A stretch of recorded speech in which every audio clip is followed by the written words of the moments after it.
আসসালামু আলাইকুম এভরিওয়ান, সবাই কেমন আছেন? আশা করি সবাই ভালো আছেন। হ্যাঁ, আমি কিন্তু আপনাদের দোয়ায় ভালো আছি। তো আমি এসে পড়ছি আমাদের সেই ভাইরাল জায়গায়, শিশু পার্ক ভান্ডারিয়া।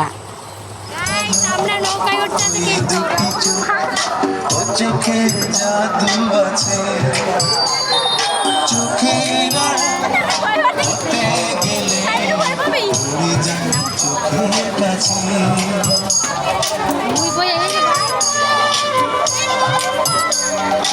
গোলাপ